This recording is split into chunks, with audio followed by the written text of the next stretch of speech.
बीते रविवार को खल्लारी थाना क्षेत्र ग्राम मुहकोट आमझार के जंगल में हुई पुलिस नक्सली मुठभेड़ में पुलिस ने एक 5 लाख के इनामी नक्सली को ढेर कर दिया है। साथ ही मौके पर से 1 नग SLR हथियार और 2 मैगजीन व 15 नग जिंदा कारतूस सहित नक्सली साहित्य के साथ अन्य सामग्री बरामद किया गया है। बता दें कि नगरी DRG के जवानों ने आमझर के जंगल पर नक्सली सर्चिंग अभियान पर निकले हुए थे। पुलिस क्षेत्र में 2 भाग होकर सर्चिंग कर रहे थे। इस बीच घात लगाए हुए करीब 10 से 15 नक्सली बैठे हुए थे। नक्सलियों को पहले से खबर थी कि जवान सर्चिंग के लिए आ रहे हैं। जान से मारने व हथियार बरामद करने के उद्देश्य से नक्सलियों ने सुरक्षा बलों पर फायरिंग करना शुरू कर दिया। मुठभेड़ 45 से 50 मिनट चली। जवाबी कार्यवाही में पुलिस ने एक नक्सली को मार गिराया। जब नक्सलियों ने देखा कि पुलिस की दबदबा बढ़ रहा है तो बचे बाकी नक्सली जंगल के पहाड़ी का आड़ लेकर भाग निकले।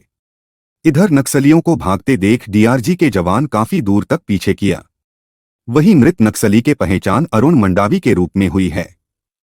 बताया गया कि अरुण मांडवी वर्तमान में कमांडर रावस समन्वय कमेटी व सीता नदी एरिया कमेटी के पद पर था और उसकी पत्नी आरती सदस्य रावस समन्वय कमेटी के पद पर है। अरुण मंडावी पर बुराई थाना में पहले से कई अपराध भी दर्ज थे। दोनों पति पत्नी 2022 में उड़ीसा सोना बेड़ा क्षेत्र से जिला धमतरी में आकर सीता नदी रावस समन्वय एरिया कमेटी के सदस्य के रूप में कार्य कर रहे थे और अरुण मंडावी को दिसंबर 2023 में रावस समन्वय कमेटी का कमांडर बनाया गया था। वहीं मृत अरुण मंडावी नक्सली पर 5 लाख के इनाम भी रखा गया था।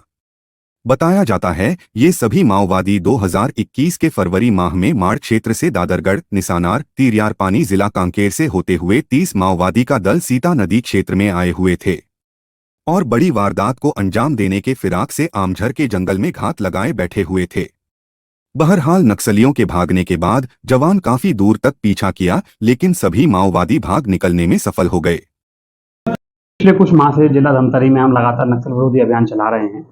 उसी क्रम में हम थाना खल्लारी क्षेत्र अंतर्गत गांव इकावरी, मुहकोट और आमझर में हमारी सर्चिंग के लिए पार्टी निकली हुई थी।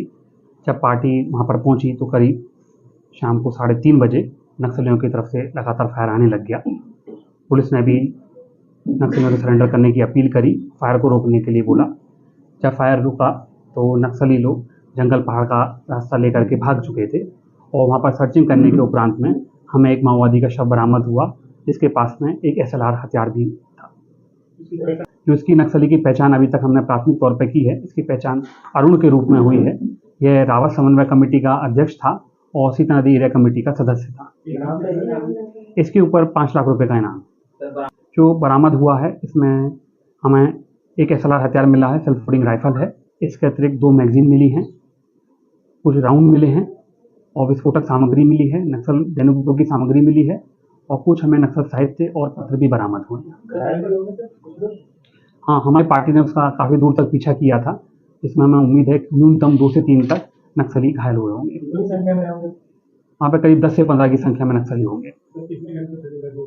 मुठभेड़ करीब 45 से 50 मिनट के करीब चली। हाँ, संयोगवश कल मैं ही लीड कर रहा था उस टीम को और हम लोग जब सर्चिंग के लिए निकले थे तो हमने टीम को 2 भागों में विभक्त किया था और एक टीम जो हमारे पीछे की तरफ थी, जो कि कट ऑफ लगाई हुई थी, और जो स्ट्राइक करने वाली टीम थी उसको लेकर के मैं आगे बढ़ रहा था। उसी दौरान ये घटनाक्रम चला है। क्योंकि जिस प्रकार से हमारा सर्चिंग अभियान चल रहा था तो ऐसे उम्मीद करते हैं कि वहाँ पर किसी वो खराब उद्देश्य के साथ ही आए हुए होंगे, यहाँ पर उन्हें कुछ साजिश कर रहे होंगे, ऐसे में उम्मीद कर सकते हैं।